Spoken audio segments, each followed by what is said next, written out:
Assalamualaikum warahmatullahi wabarakatuh. Alhamdulillahirabbil alamin. Wassalatu wassalamu ala asyrafil anbiya'i wal mursalin Sayyidina wa maulana Muhammadin wa ala alihi washabihi ajmain, amma ba'du.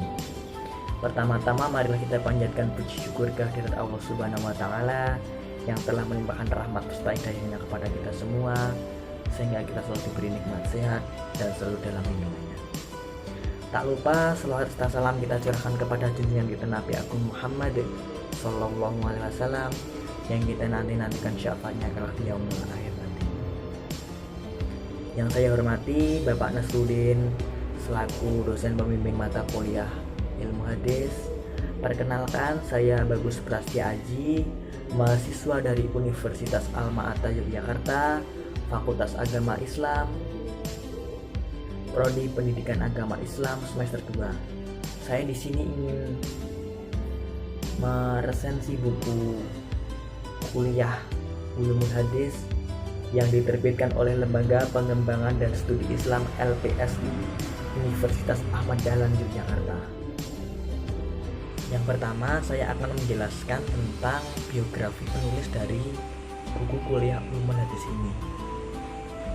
Nama penulis buku ini adalah Bapak Nurkolis MAG, lahir di Jember tanggal 20 September tahun 1975. Pendidikan beliau berawal dari MI Mahabul Ulum Curah Putih Jember 1988 dan diteruskan di MTS Paleran Jember 1991.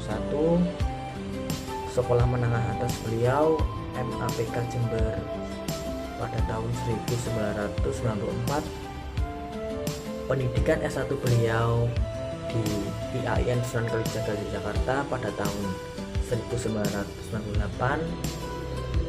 Pendidikan S1 beliau di IAIN Sunan Kalijaga Yogyakarta pada tahun 2002 dan S3 beliau di Sunan Kalijaga Yogyakarta. Beliau menjalani karir sebagai dosen pengampu tafsir hadis di Fakultas Agama Islam di Universitas Ahmad Dahlan sejak tahun 2000 dan sebagai ketua program studi tafsir hadis Fakultas Agama Islam Universitas Ahmad Dahlan pada tahun 2001 sampai 2004. Beliau juga sebagai pembantu dekan 1 Fakultas Agama Islam Universitas Ahmad Dahlan pada tahun 2004 sampai 2008. Materi-materi yang terkandung di dalam buku ini meliputi 1. Pengertian hadis, sunnah, khobar, atsar, dan hadis qudsi. Yang kedua yaitu bentuk-bentuk dan unsur-unsur hadis. Yang ketiga, sejarah periwayatan dan pembukuan hadis, meliputi sejarah perkembangan hadis prakodifikasi, sejarah perkembangan hadis prakodifikasi, sejarah perkembangan hadis pada era kodifikasi, dan sejarah perkembangan hadis pada pasca kodifikasi. Yang keempat yaitu kedudukan dan fungsi hadis dalam Islam.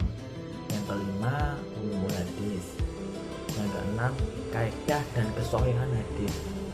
Yang ketujuh, pembagian hadis dari Nabi Muhammad dari jumlah periwayatnya, kualitas, sanad, matan, kedudukan sebagai hujah, dan dari sisi persambungan sanadnya. Dan yang terakhir yaitu penciptaan manusia dalam Al-Quran dan hadis. Untuk kelebihan dan kekurangan dari buku ini, menurut saya buku ini sudah cukup sempurna ya.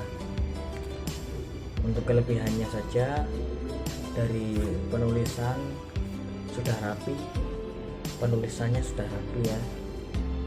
Terus dari warna kertas juga sudah bagus ini kertasnya, karena bagi pembaca ini tidak akan sakit bila membacanya lama-lama, soalnya dari kertasnya tidak terlalu cerah. Terus untuk sampul Untuk sampulnya ini sudah keren, sudah bagus sekali, sudah menarik, dan buku ini juga sangat praktis untuk dibawa di kemana-mana. Saya juga cuma kecilan begini. Untuk kekurangannya, dari ayat, ada beberapa ayat yang belum ada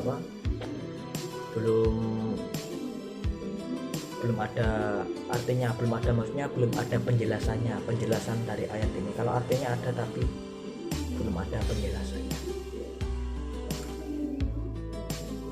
Saran saya untuk buku ini lebih dibenahi lagi untuk ayat-ayat yang belum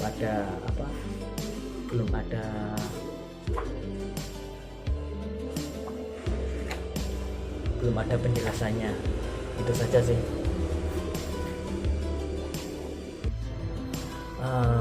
Untuk latar belakang dari buku ini adalah, saya bacakan dulu. Buku yang ada di tangan pembaca ini merupakan materi dasar mengenai hadis. Penjelasan dalam buku ini dibuat padat dan lugas dengan bahasa yang sederhana, sehingga mudah dipahami.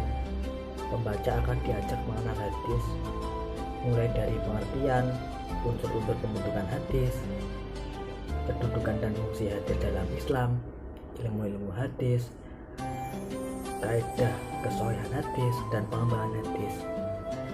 Jadi diharapkan bagi pembaca itu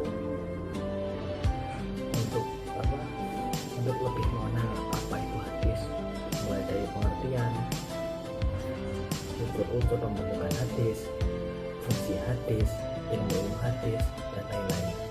Seperti itu. Cukup sekian dari saya, kurang lebihnya mohon maaf. Bila taufiq wal hidayah. Wassalamualaikum warahmatullahi wabarakatuh.